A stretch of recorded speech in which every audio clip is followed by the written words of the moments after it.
parábola do filho pródigo ou parábola dos dois filhos. Lucas 15, versículo 11. E disse: certo homem tinha 2 filhos. O mais novo deles disse ao pai: Pai, dá-me a porção que me cabe da propriedade. Ele repartiu os recursos entre eles. Não muitos dias depois, reunindo todas as coisas, o filho mais novo ausentou-se para uma região distante e lá dissipou a sua propriedade, vivendo dissolutamente. Depois dele gastar todas as coisas, houve naquela região uma fome severa e ele começou a passar necessidade. E partindo, associou-se a um dos cidadãos daquela região, que o enviou aos seus campos para apacentar porcos.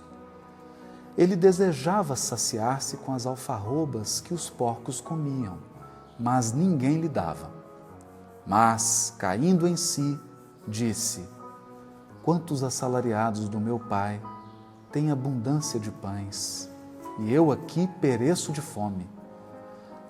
Após levantar-me-ei, irei ao meu pai e lhe direi: Pai, pequei contra o céu e diante de ti. Não sou mais digno de ser chamado teu filho. Faze a mim como um dos teus assalariados. Levantando-se, dirigiu-se ao seu próprio pai. Estando ele ainda longe, seu pai o viu, compadeceu-se, correu, lançou-se sobre o pescoço dele e o beijou repetidamente. Disse-lhe o filho: Pai, pequei contra o céu e diante de ti. Não sou mais digno de ser chamado teu filho. Disse o pai a seus servos: trazei a principal estola ou veste e vestiu. Dai um anel para sua mão e sandália para os pés. Trazei o novilho cevado, sacrificai-o e nos deleitemos comendo. Porque este meu filho estava morto e reviveu, estava perdido e foi encontrado. E começaram a deleitar-se. O seu filho mais velho, porém, estava no campo. Assim que chegou e se aproximou da casa, ouviu música e danças. Convocando um dos servos, informava-se sobre o que seria isso. Ele lhe disse: o teu irmão chegou e teu pai sacrificou o novilho cevado, porque o recuperou saudável.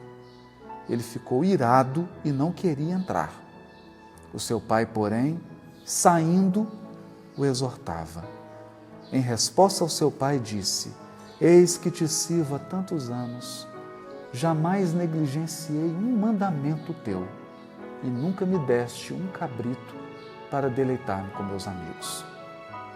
Quando chegou este teu filho que devorou os teus recursos com prostitutas, sacrificaste para ele o novilho cevado.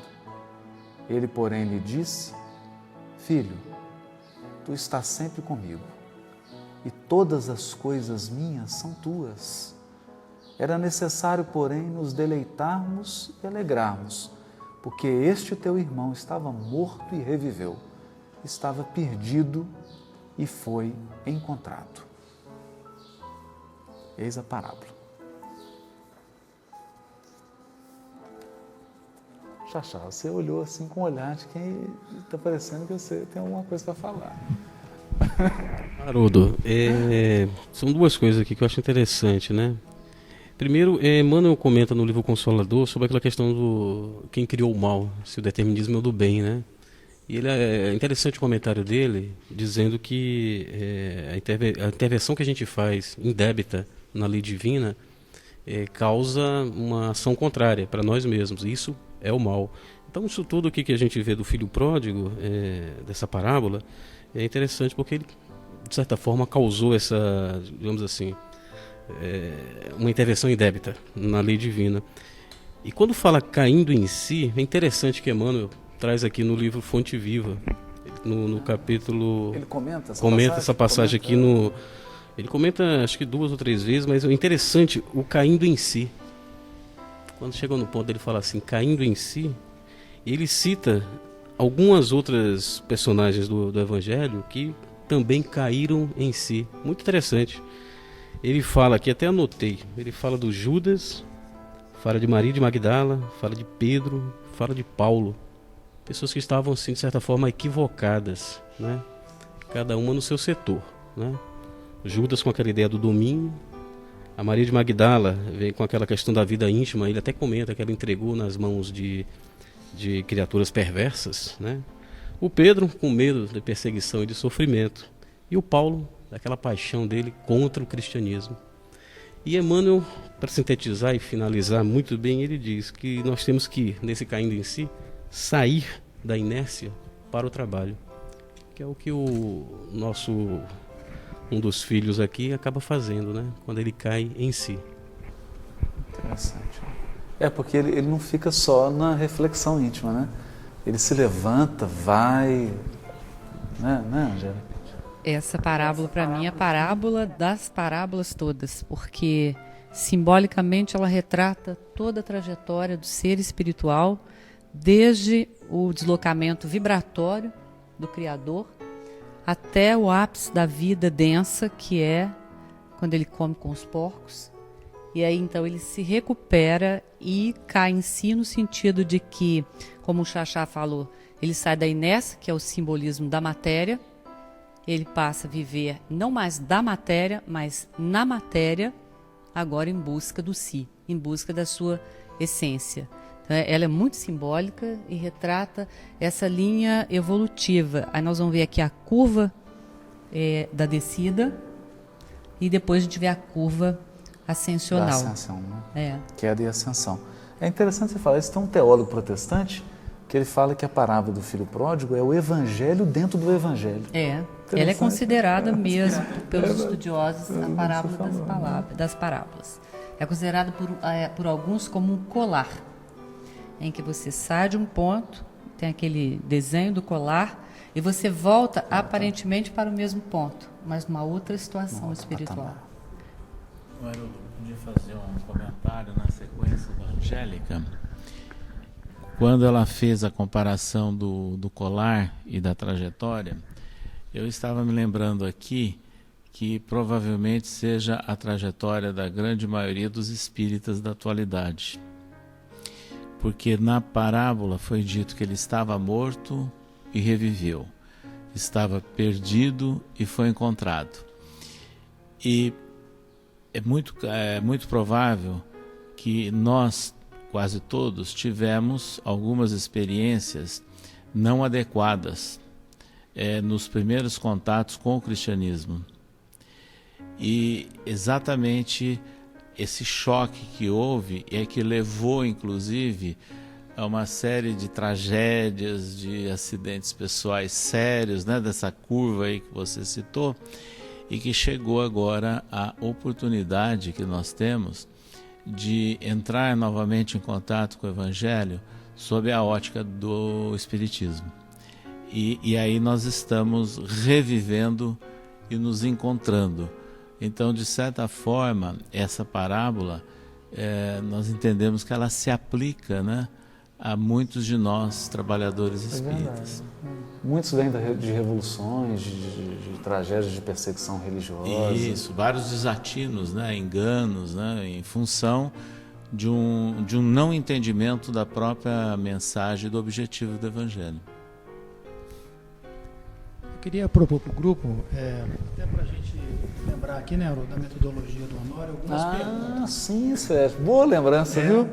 Excelente. Por que o mais novo? Foi o mais novo que resolveu sair, né? Então, tinham 2 filhos e tem um aspecto aqui do mais novo. E por que o pai cedeu, né? O pai poderia ter negado, mas o pai aqui, de uma maneira amorosa, o filho pediu, não foi o mais velho que pediu, foi o mais novo que pediu. Então, ele provocou um processo de separação, de divisão. Então, houve a divisão. Deixou para o mais novo, levou, a outra metade ficou ali para o pai e para o mais velho. Então a pergunta que eu faço ao grupo, para que a gente reflita, por que o mais novo, né? Que simbologia que tem, né? O mais novo pediu e foi, depois volta, né? Reconheceu e volta. E aí, por que esse pai aceitou? Por que o pai, talvez consciente até que o mais novo pudesse se comprometer, ainda assim ele Deu o cedeu? recurso para ele, Eu né? proponho uma pergunta para a gente discutir. Aí eu passo a bola para Afonso. Antes do Afonso se manifestar, só para fazer uma conexão, na obra espírita se pergunta, no livro dos médiuns, se pergunta por que é que Deus concede faculdades tão sublimes a criaturas que não sabem delas fazer bom uso. E essa situação do livro dos médiuns cabe porque o crime dessas pessoas se torna hediondo. Porque o pai sempre investe no filho, independente do que o filho vai fazer com o recurso. E mesmo no plano da misericórdia, ele volta a colher, mas com a responsabilidade que o próprio elemento definiu com as suas escolhas.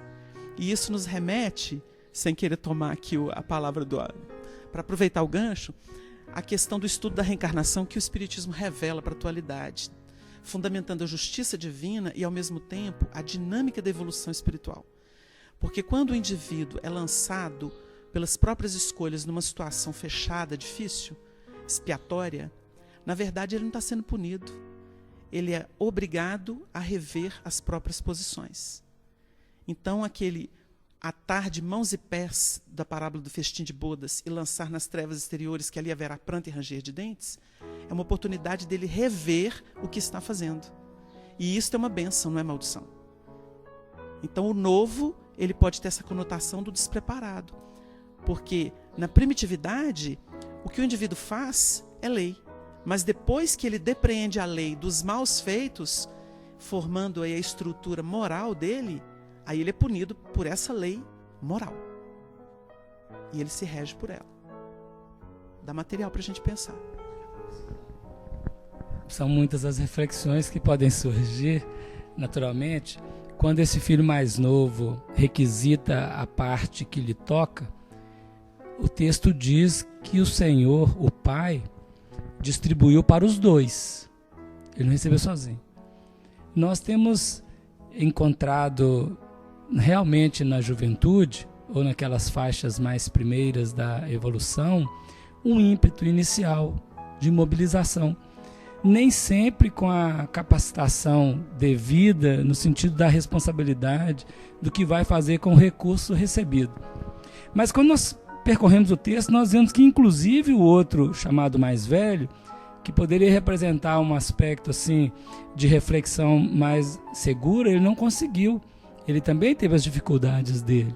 Então os filhos representam aqueles aspectos que nós vamos entendendo nas várias faixas da vida, que recebe recursos e que operam com eles. Um prodigamente dissipou e ficou carente. Claro, lei de causa e efeito, né? O excesso do uso gerou uma carência, uma falta.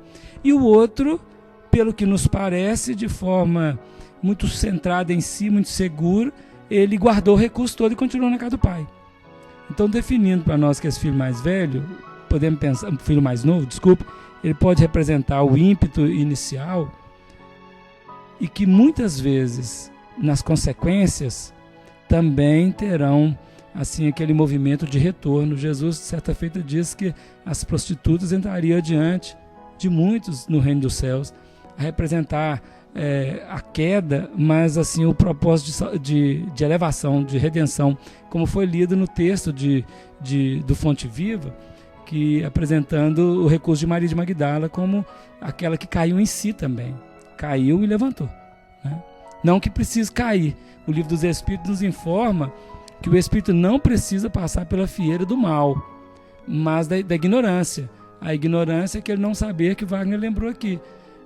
O que faz é a lei. Quem não conhece a lei, o que faz é a lei, diz Paulo de Tarso.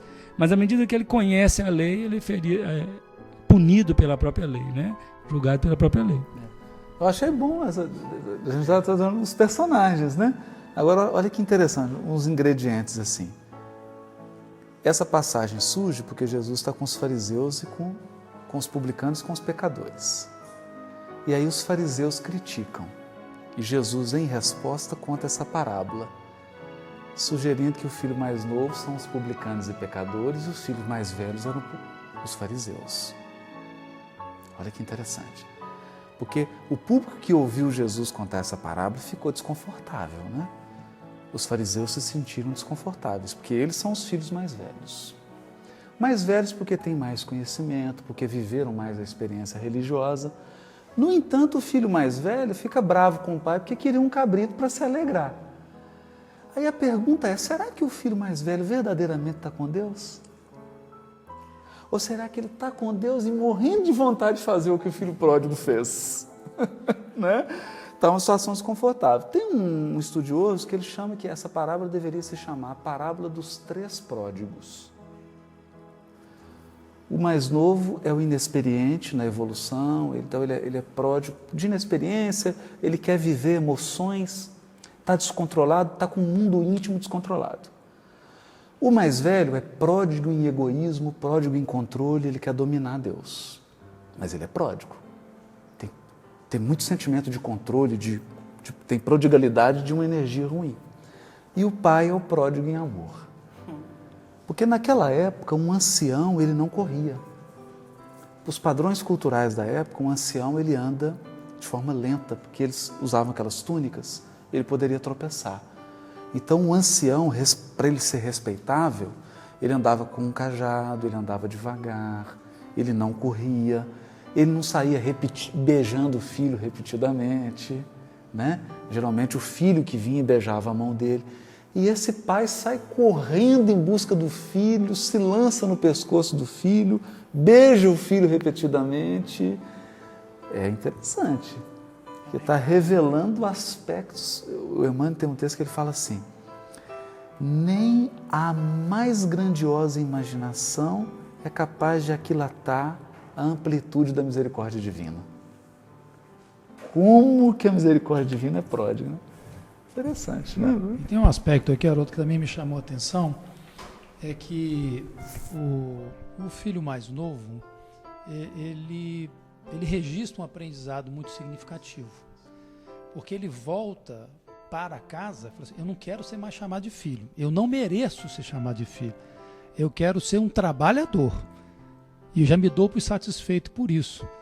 E esse aprendizado que ele viveu e esse reconhecimento de que não mereço o lugar que eu tive um dia é muito relevante. E talvez isso tenha sensibilizado realmente o pai, porque ele chega e fala, pai, não sou digno de ser chamado seu filho. Ele mesmo que realizou dentro de si, falou assim, olha, meu erro é muito grande, me dá só um cantinho para morar aqui, eu estou satisfeito com isso. Muito bonito, né? E talvez isso daí, Haroldo, explique isso que você está falando dos fariseus, do desconforto. Não, porque Madalena, os publicanos, Madalena exatamente. superou. Quantos fariseus ela não superou, né? Exatamente. Né? Ele profetizou, né? Jesus profetizou. Porque Madalena foi o testemunho do que ele... O que Afonso acabou de falar. Do filho mais novo. Então isso é muito interessante, porque cada um de nós, aí trazendo para nós, né, Haroldo? Porque o estudo miudinho tem que trazer para nós, né? Trazendo para nós, para a nossa reflexão, para a nossa vivência, quais são aquelas situações difíceis pelas quais nós passamos que realmente deixaram em nós o aprendizado suficientemente forte para eu reconhecer o erro. Porque o filho mais novo aqui, ele reconhece o erro e fala, errei, assumo, me humilho e peço para voltar. Né? Quantos de nós temos essa capacidade de ser humilde o suficiente e olhar no olho do companheiro, da companheira, ou de quer que seja, e falar assim, olha, me desculpa, eu errei, quero começar de novo. Me dá uma chance, porque é o que ele fala aqui. Né? Eu acho que esse talvez seja um aspecto importante para a gente trazer para nós. Né? Eu também gostaria de falar, quando Emmanuel, no livro Pão Nosso, no capítulo 157, ele fala do filho egoísta, que o Espiritismo ele dá também com essa parábola, ele nos ajuda também, através do Emmanuel, a nós pais, a pensarmos muito na maneira de criarmos os filhos. Porque antigamente, quando não se tinha esse conhecimento, era muito comum padronizar-se a educação dos filhos, desde a vestimenta até a cultura, até a maneira de educar. E hoje, a gente sabendo que são espíritos com um passado diferente, a gente passa a entender que cada um é diferente do outro e passa a entender que cada um necessita de um tipo de acolhimento por parte dos pais. Então, quando este filho, que é taxado de egoísta, o mais velho, e que assim mesmo o pai o entendeu, e o mais novo, que foi taxado de volúvel, porque gastou toda a sua fortuna e o pai o recebeu com amor e também o entendeu, é assim que a gente tem que enxergar os filhos, cada um com as suas dificuldades, cada um com as suas facilidades, e acolhê-los, esclarecê-los, ampará-los, porque eles são espíritos diferentes que vieram até nós necessitando deste caminho de educação que os pais necessitam dar a cada um. Então, quando Emmanuel, nesse capítulo, ele fala do filho egoísta, a gente tem que pensar nisso, cada um que vem até os lares. Pois é, Célia, a gente não pensa às vezes nessa posição do pai, né? A gente fica tão focado no filho pródigo que esquece que tem um outro filho egoísta e que tem o pai educando os dois, né? Me parece que tem até uma página do Emmanuel que fala sobre o pai. Tem mesmo, estou até lendo ela aqui. E até lembrando a questão do pai, não só essa página do Emmanuel que eu estava lendo que chama Pai Amigo, mas como o anterior, Filho e Censor, que o casar as duas aqui, que a ideia está me ocorrendo desde o início. Qual que é o capítulo? Palavras de Vida Eterna? Palavras de Vida Eterna, Filho e Censor 98 e Pai Amigo 97. É uma sequência da outra. É uma sequência da outra. Mas é porque no Filho e Censor ele fala da nossa vaidade de ser bom, a gente tomar cuidado com ela. Porque, como você está falando do pai, é aquele que nos acolhe, que nos promove as circunstâncias para que a gente cresça. E quando a gente cresce e avança e tem aquela segurança de que a gente está conseguindo se equilibrar, a gente entra nessa vaidade de ser bom, muitas vezes. E começa... Complementa o pai, porque fala do pai amigo que nos acolhe e a gente entra em equilíbrio. Mas a gente, nesse equilíbrio, a gente pode entrar nessa vaidade de ser bom. E começar a censurar o outro. E o que acontece muito no meio espírita, como o nosso amigo Pérez começou a falar no início, né? A censurar o outro e não permitir que o outro se movimente da forma que... Adotando a postura do fariseu. Pois é, eu vou chegar no questão do fariseu, que repreende os outros, que ele acha que, vamos dizer assim, de má vida, né? Então a gente tem que ter essa vamos falar assim, essa flexibilidade de olhar o outro e permitir que o outro seja do jeito que ele é, com indulgência, né? E também com a sabedoria de aprender com ele, porque a gente não sabe tudo, né? O Haroldo, estava olhando aqui no livro Fonte Viva, uma outra lição, porque a gente vai observar nessa passagem, dentro da trajetória pessoal, vamos dizer assim, em que foi salientada anteriormente a questão de cair em si. Aquele momento em que nós nos despertamos para observar onde realmente nós nos encontramos, e muitas vezes com construções complicadas e difíceis que precisam ser redirecionadas. Então Emmanuel traz aqui para nós também outro capítulo do livro Fonte Viva, em que ele fala sobre o erguer. O título da página chama Ergamo-nos. E nós vamos observar então a importância da criatura, a importância de nós realmente nos lançarmos a um trabalho de sairmos do local em que nos encontrávamos. Muitas vezes complicado, difícil, para podermos implantar em nosso coração esse movimento de vida abundante que Jesus trouxe à humanidade. Foi salientado e também o exemplo de Maria de Magdala, né, de Paulo de Tarso, que realmente perceberam e se lançaram ao trabalho, no sentido de ir pouco a pouco vencendo a si próprios e alcançando um domínio de equilíbrio, de paz, de harmonia sobre si próprios.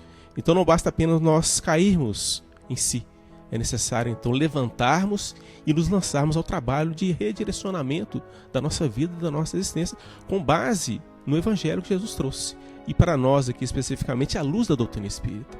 porque são pontos importantíssimos no campo da compreensão e do entendimento da mensagem crística à humanidade.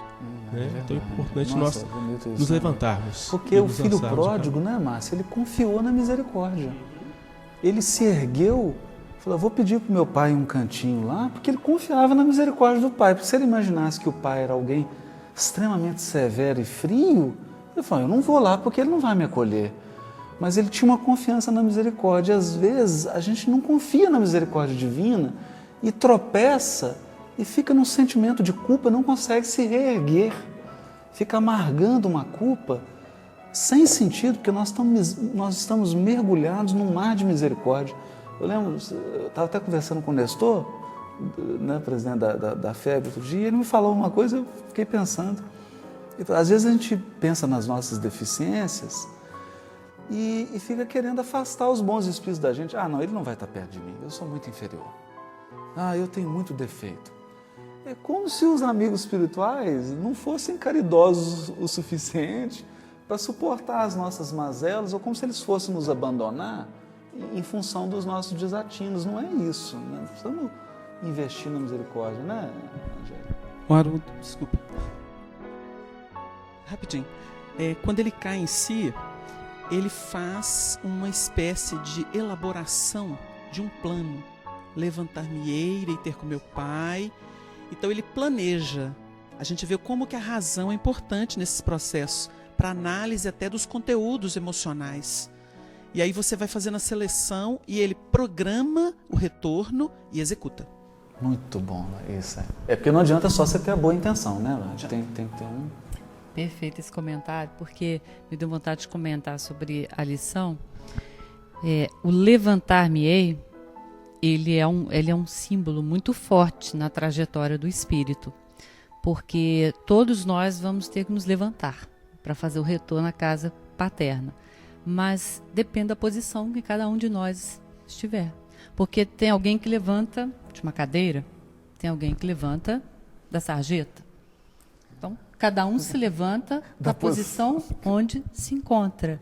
Mas só se levanta, aí a gente vai reconhecer o texto de O Livro dos Espíritos, só quando a gente reconhece o excesso do mal. E o mal aqui, ele foi simbolizado no porco, que é o símbolo do instinto. Muitos seres evoluem e se levantam depois para retornar à casa paterna, depois que alimenta o instinto e tem vontade de se alimentar do instinto, porque ele alimentava os porcos e depois ele teve vontade de se alimentar do alimento do porco. Olha só onde que chega, às vezes, determinadas almas. A queda da queda. A queda da queda. Ele alimentava o porco, quer dizer, o símbolo do instinto, do apego e da identificação com a matéria, até que ele teve vontade de se alimentar do próprio alimento do instinto. Enquanto que o outro se alimentava apenas do saber, da cobiça intelectual e mental, que era o outro filho. Então aqui, como é uma parábola essencialmente, que trata essencialmente do processo evolutivo, aí nós vamos perceber aqui o processo de evolução que cada ser busca. Alguns se alimentam da mente e outros do instinto, mas todos nós vamos nos levantar, de onde nós estivermos, né? Começar a alimentar do amor. Exatamente, que é o que você disse, a misericórdia do Pai. Aí nós vamos ter saudade da casa do Pai, do alimento, dos trabalhadores do Pai. Né? Complementando, ainda nessa mensagem do Emmanuel aqui do Pão Nosso, o filho egoísta, no final ele diz que entre o filho pródigo que saiu e se alimentou do vício, do instinto, e o filho egoísta, o filho pródigo tinha muito mais valor, porque ele saiu da sarjeta do instinto, arrependeu-se, levantou-se e foi até o pai. E o outro que não tinha saído, ele estava ainda envolto no egoísmo e permaneceu com tudo aquilo que ele tinha à sua volta. Estagnou. Então o outro cresceu muito mais do que aquele que havia permanecido junto ao pai. Quando a Angélica estava dizendo do instinto, do alimentar do instinto, antes de fazer-se cair em si, e isso tem sido uma experiência humana ele procurou um cidadão daquela terra. Só depois é que ele procura o Pai. Nós muitas vezes, ao fazer parcerias com a vida, ainda no excesso do abuso, caímos lamentavelmente e na hora de buscar o recurso vamos ao cidadão. Deveríamos buscar realmente Deus e despertar para Deus. Só que quando ele volta ao Pai, o Pai lhe dá todo um instrumental novo, um vestido, para que ele pudesse naturalmente compor-se. Ele identifica as mãos, campo operacional no sentido do anel, a aliança, a parceria, e dá-lhe sandália para os pés. Emmanuel comenta no livro Caminho, Verdade e Vida, capítulo 5, dos pés, no lava-pés, como as bases, as novas bases do ser diante da vida, dando para ele todo o instrumental do redirecionamento e do crescimento, voltando verdadeiramente, fixando residência na casa paterna. Maravilhoso. É isso.